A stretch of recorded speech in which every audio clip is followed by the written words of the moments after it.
जी, इस मन को कैसे एकचित्त होकर भगवान की ओर लगाएँ और गर्भवती स्त्री को क्या करना चाहिए कि उसकी संतान जो आने वाली है वो भगवत मार्ग की ओर चल पाए? मन को एक चित्त लगाने के लिए तो सब शास्त्र, सब साधनाएँ जितनी वर्णन की गई हैं, सब जितने ग्रंथ, पंथ, महापुरुष जन बोले हैं, ये सब मन ही के लगाने के लिए बोले हैं। क्योंकि बहुत जन्मों से मन हमारा शरीर और भोगों में मगन रहा है, साधना नहीं बनी है। अगर साधना बनी होती, तो हमें भगवान की प्राप्ति हो गई होती। साधना नहीं बनी है, भोगों में ही विचरण करते रहे हैं। कुछ पुण्य बने, कुछ पाप बने। इससे कभी देवलोक को गए हैं, कभी नरक लोक को गए हैं और कुछ पुण्य पाप के मिश्रित भाव से मनुष्य देह की प्राप्ति हुई।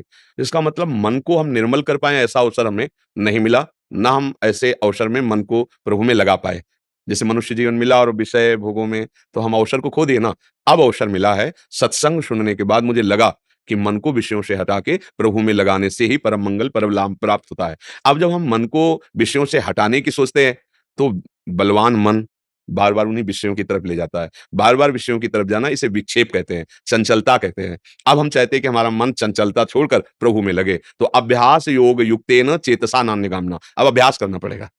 विषयाभ्यास को छोड़कर भगवदाभ्यास करना पड़ेगा। अभ्यास में जैसे कुछ देर हम नाम जप करें, कुछ देर नाम कीर्तन करें, क्योंकि मन चंचल है, एक जगह टिकेगा नहीं। आप सोचो निरंतर नाम जप करने लगे, ये सिद्धों की स्थिति होती है। साधक प्रारंभ से इसमें ना चल पाएगा, तो कुछ समय इसको लगाया, ये नाम जप में, कुछ समय नाम कीर्तन गायन किया, कुछ समय कथा सुनी, कुछ समय भगवान को कथा सुनाई। जैसे भागवत है, हिंदी से भी है, संस्कृत से भी है, अब तो कुछ ग्रंथ अंग्रेजी से भी कर दिए गए। जो जिस भाषा का ज्ञान रखता हो, अपने शास्त्रों का स्वाध्याय करे, नाम जप करे, नाम कीर्तन करे, भगवत चर्चा सुने, भगवत धामों की यात्रा करे। इससे धीरे-धीरे हमारा मन प्रभु में लगने लगेगा। परहेज, धर्म विरुद्ध विषय भोग न करे, धर्म विरुद्ध भोजन न पावे, मांस, मछली, अंडा या जैसे ये सब, इससे बुद्धि भ्रष्ट हो जाएगी। आपकी बुद्धि भ्रष्ट है, इसलिए आप समझ ही नहीं पा रहे, तभी खा रहे हो।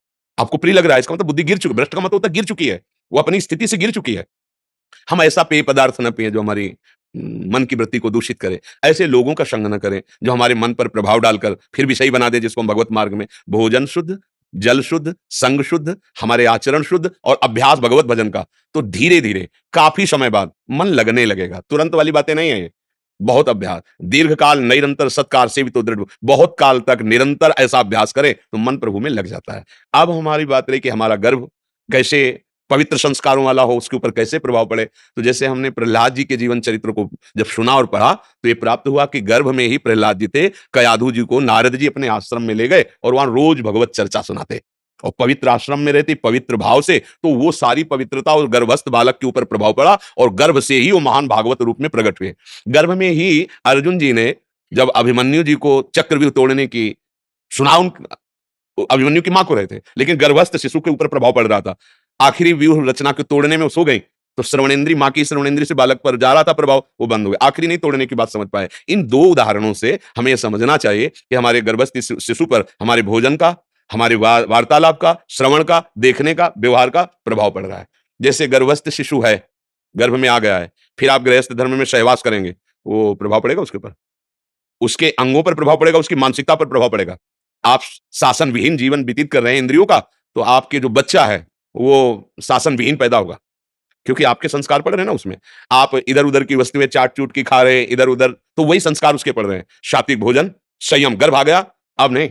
ये गृहस्थ में ध्यान रखना चाहिए, जब गर्भ आ जाए तो गर्भ की पवित्रता और उसको निरोग रखने के लिए, बलवान बनाने के लिए अब आप ब्रह्मचर्य से रहिए। संतानोत्पत्ति क्रिया, ये पूजा भगवान की है, सृष्टि की। अब जैसे अब नहीं, पर ऐसा संयम बरताओ, कोई सत्संग सुनने वाला, कोई अच्छा साधना करने वाला ही कर सकता है, नहीं तो वो संस्कार पड़ते हैं। तो अगर हम बालक को एक देशभक्त बनाना चाहते हैं, तो हम देशभक्ति की गाथाएं सुने, भगवत चर्चाएं हम सुने, तो उसमें देशभक्ति, मातृपितृ भक्ति, देव भक्ति, भगवत भक्ति ये जागृत होगी। अगर हम फिल्म देखेंगे, उसका चिंतन करेंगे, गंदे खान पान करेंगे, गंदे आचरण करेंगे, तो छोटे छोटे बच्चों में गंदे संस्कार देखे जा रहे हैं।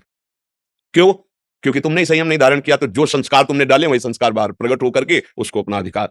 अगर हम गर्भस्थ शिशु को महान बनाना चाहते हैं, तुरंत संयम, जिस दिन पता चले गर्भ धारण हो गया, आप सहवास नहीं, संयम में आप रहिए, खान-पान का संयम कीजिए। अगर भक्त और प्रवीण बनाना है, तो शास्त्र आप गान कीजिए, वो सुने, या ऐसा ना संयोग हो तो स्वयं गान करे, सुने, पवित्र व्यवहार, ऐसे लोगों से ना मिले जो गंदे भाव वाले, क्योंकि अब एक भूमिका तैयार हो रही है इस बालक की। उस ये हम जैसे आचरण करेंगे वैसे संस्कार उसमें पड़ेगा। तो मन को लगाना और गर्भस्थ शिशु को प्रवीण बनाना, इन दोनों बातों को आप समझ गए। किसका प्रश्न था? हाँ, तो आप समझ लीजिए।